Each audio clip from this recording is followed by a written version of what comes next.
మెదక్ జిల్లా రామాయంపేట మండల కేంద్రంలో 200 కోట్ల రూపాయల నిధులతో యంగ్ ఇండియా ఇంటిగ్రేటెడ్ పాఠశాల ఏర్పాటు చేయడం జరుగుతుందని మెదక్ ఎమ్మెల్యే డాక్టర్ మైనంపల్లి రోహిత్ అన్నారు. కేంద్రంలో 1,09,00,000 రూపాయల వడ్డీ లేని రుణాలను లబ్ధిదారులకు అందజేశారు.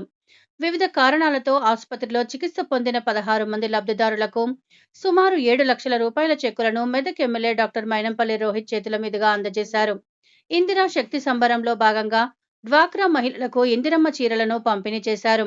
ఈ సందర్భంగా ఆయన మాట్లాడుతూ 10 సంవత్సరాలలో జరగని అభివృద్ధిని కాంగ్రెస్ ప్రభుత్వం ఏర్పాటయ్యాక 2 సంవత్సరాలలో చేసి చూపించడం జరిగిందని, సుమారు 20 ఎకరాలలో 200 కోట్ల రూపాయల నిధులతో రామాయంపేట మండల కేంద్రంలో యంగ్ ఇండియా ఇంటిగ్రేటెడ్ పాఠశాల నిర్మించుకోవడంతో పాటు రామాయంపేట మున్సిపాలిటీ అన్ని రంగాలలో అభివృద్ధి పరచడం జరుగుతుందని తెలిపారు. రాబోయే మున్సిపల్ ఎన్నికలలో కాంగ్రెస్ అభ్యర్థులను అత్యధిక మెజారిటీతో గెలిపించాలని ఆయన ప్రజలను కోరారు. అధికారంలో కాంగ్రెస్ ప్రభుత్వం ఉన్నందున మున్సిపల్ చైర్మన్ కూడా కాంగ్రెస్ పార్టీకి సంబంధించిన వ్యక్తి గెలిస్తే మున్సిపాలిటీని అన్ని రంగాలలో అభివృద్ధి పరుచుకునే అవకాశం ఉంటుందని ఆయన తెలిపారు.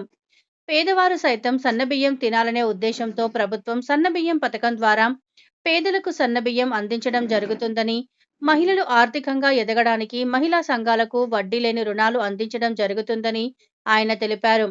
ఈ కార్యక్రమంలో పేదరిక నిర్మూలన సంస్థ పీడీ హనుమంతరెడ్డి, సర్పంచ్ల ఫోరం మండల అధ్యక్షుడు రామకృష్ణయ్య, మాజీ మున్సిపల్ కౌన్సిలర్లు గజవాడ నాగరాజు, దేమె యాదగిరి, బ్లాక్ కాంగ్రెస్ అధ్యక్షులు రమేష్ రెడ్డి, మహేందర్ రెడ్డి, శివప్రసాద్, పుట్టి అక్షయ్, చింతల స్వామి, అనిల్, చింతల యాదగిరి, రాజేందర్ గుప్తా, నాగులు, ఆర్పీలు, మర్కు లావణ్య, కన్నాపురం శ్రీలత, రొయ్యల శ్రవంతి, చిలుక కవిత, వీరితో పాటు వివిధ గ్రామాల సర్పంచులు, మాజీ ఎంపీటీసీలు తదితరులు పాల్గొన్నారు. సోదరులకు మరీ ముఖ్యంగా నా ప్రియమైన మహిళా సోదరులకు, నా ముందున్నటువంటి మీ అందరికీ కూడా, నా రామాయంపేట కుటుంబ సభ్యులకు, నా ముందున్నటువంటి మీ అందరూ కూడా పేరు పేరున మనస్ఫూర్తిగా హృదయపూర్వకంగా నమస్కారం తెలియజేసుకుంటా ఉన్నానమ్మా. మరి మీ అందరూ తెలుసు, నేను ప్రతి ప్రసంగంలో కూడా చెప్తా ఉంటా, మనం 10 ఏళ్ళు నష్టపోయినాం. గత 10 ఏళ్ళు డబుల్ బెడ్రూమ్లు అన్నారు, డబుల్ బెడ్రూమ్ ఇవ్వలే. గత 10 ఏళ్ళు కనీసం ఒక్కళ్ళకు కూడా రేషన్ కార్డు ఇవ్వలే. గత 10 ఏళ్ళు కనీసం మన పిల్లలు ఏం చదువుకుంటారు, ఏం చేస్తున్నారు కూడా ఎవరు పట్టించుకోలేదు. మరి మన ప్రభుత్వం వచ్చి 2 ఏళ్ళు అయితే ఉన్నది. మరి 2 ఏళ్లలో బ్రహ్మాండంగా అభివృద్ధి, సేవా, సంక్షేమ కార్యక్రమాలు చేపట్టుకుంటూ ముందుకు పోతా ఉన్నాను. ఇవాళ నేను ఏదైతే సంక్షేమ కార్యక్రమాలు చేపడతా ఉన్నానో, ఏదైతే అభివృద్ధి, సంక్షేమ, సేవా కార్యక్రమాలు మనం అందరం చేసుకుంటా ఉన్నామో, మరి మీ కళ్ళ ముందే కనిపించే విధంగా వాళ్ళు ఉన్నాయి. పక్కనే రామాయంపేట మెయిన్ రోడ్ మీద దాదాపు 20 నుంచి 25 ఎకరాలలో 200 కోట్లతోటి బ్రహ్మాండంగా ఇలా స్కూల్ కట్టుకుంటా ఉన్నాం. స్కూల్ కట్టుకుంటే ఎవరికి మంచిది? మన పిల్లలకే మంచిది కదా. మన పిల్లలు ఇంతకుముందు ఆడుకో ఈడుకో పోయే పరిస్థితి ఉంటుండే, ఇప్పుడు ఆడికీడికి పోయే అవసరం లేదు. పక్కనే మన రామాయంపేట మెయిన్ రోడ్ మీద దాదాపు 20 నుంచి 25 ఎకరాలలో 200 కోట్లు పెట్టి బ్రహ్మాండంగా young India integrated residential school ఇవాళ కట్టుకుంటా ఉన్నాము అని చెప్పి అందరికీ కూడా తెలియజేసుకుంటా ఉన్నా. ఇదే కాదు, కనీసం గత 10 ఏళ్లలో మనం ఏం తింటున్నాం, ఏం చేస్తున్నాం కూడా ఎవరు పట్టించుకోలేదు. మరి మన ప్రభుత్వం వచ్చినాక మా మహిళలు బాగుండాలా, మా పిల్లలు బాగుండాలా, మా యువకులు బాగుండాలనే ఒక ఉద్దేశంతో ఇవాళ ప్రతి ఒక్కరికి కూడా సన్నబియ్యం ఇస్తా ఉన్నాం. సన్నబియ్యం వస్తలేవా తల్లి మీకు? సన్నబియ్యం వస్తున్నాయా? సన్నబియ్యం వచ్చిన వాళ్ళందరూ గట్టిగా సప్పట్లతో సమాధానం చెప్పాలి. మీకు వస్తలేవా? కాబట్టి ఇలా ప్రతి ఒక్కరికి కూడా సన్నబియ్యం ఇవ్వడం జరుగుతుంది.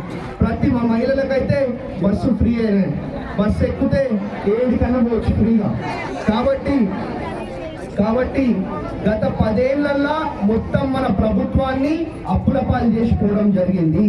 మన ఒక్కొక్కళ్ళ నెత్తి మీద దాదాపు 1,50,000 నుంచి 2 లక్షల రూపాయల అప్పు గత ప్రభుత్వం, గత ముఖ్యమంత్రి చేయడం జరిగింది అని చెప్పి తెలియజేసుకుంటా ఉన్నా. మరి అటువంటి పరిస్థితిలో కూడా మరి మనోళ్ళు బాగుండాలనే ఉద్దేశంతో ఇవాళ ప్రతి గ్రామంలో కూడా ఇంద్రం ఇల్లు ఇస్తా ఉన్నాం. మనం ఏ గ్రామం పోయినా ఇవాళ ఏ ఇల్లు కనిపిస్తాయి? 10 ఏళ్ల కింద మనం ఇచ్చిన ఇంద్రం ఇల్లులే కనిపిస్తాయి. మళ్ళా 10 ఏళ్ల తర్వాత మనం ఇస్తున్న ఇంద్రమ్మ ఇల్లులే కనిపిస్తాయి తప్ప 10 ఏళ్ళు ఒక్క డబుల్ బెడ్రూమ్ ఇల్లు కూడా ఇయ్యలే అని చెప్పి ఇది విషయం మీరు గుర్తుపెట్టుకోవాలని చెప్పి తెలియజేసుకుంటా ఉన్నా. 10 ఏళ్ళు ఉట్టిగా మాయ మాటలు చెప్పాలా, మోసపు మాటలు చెప్పాలా, ఆగమాగం చేయాలా, ఓట్లు రాగానే ఓట్లు దండుకోవాలా, మళ్ళీ కనిపించారు. ఇంతకుముందు కనిపించకపోతుండే. ఇవాళ రేపు ఏమైనా ఓట్లు ఉన్నాయా మనకి? నన్నైతే గెలిపించుకున్నారు మీరు 5 ఏళ్ళకి, మీ బిడ్డని మీరు గెలిపించుకోరు. రేపేం ఓట్లు లేవు.